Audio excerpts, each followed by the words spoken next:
How could I have any doubt that this God existed when nothing in my early life ever compelled me to question this existence? But what is faith if it is never truly tested? And where do we draw the line between the intellectual indoctrination of belief and a true faith and understanding of God? In the years to come, I would search for answers and a truth I could believe in. But in that moment, in my heart, I had only the God that I was taught to believe in and a God that in my heart and very soul I truly did believe in. I now know that the more profound truth is, as the philosopher Friedrich Nietzsche said, if there wasn't a God, man would have to create one. I now know the substantial distinction between the God that we create out of our inherent need to commune with something greater than us, and a God of spiritual substance beyond that taught to a child.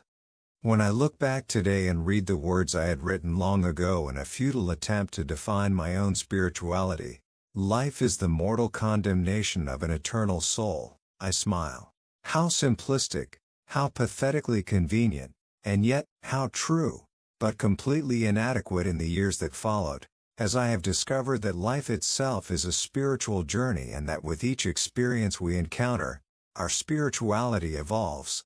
What we once believed without question as a child now humors us as we've grown. The God that I believed in as a child, the God that I was taught to never question, died the night of November 30th, 1988, and yet in that death arose something far greater that remains and continues to evolve. There I was that night, exhausted and overwhelmed, both psychologically and physically, and I did not recall actually falling asleep. But in my attempt to understand what next transpired, I must assume that I did.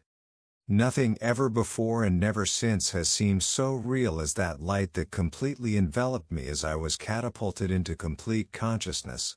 The cell that I was in and all the tangible steel and stone that surrounded me disappeared, and that light engulfed all that was. I cannot explain it, nor can I deny it. There, as I lay on that bunk, a beaten and broken man forced to confront my own mortality, that unexplainable light appeared, and in that moment I felt not pain or despair, but an overwhelming and all-consuming sense of peace and tranquility. And although not an audible word was spoken, I heard a voice that then assured me that it would all be all right and that I was not alone, that I never would be alone.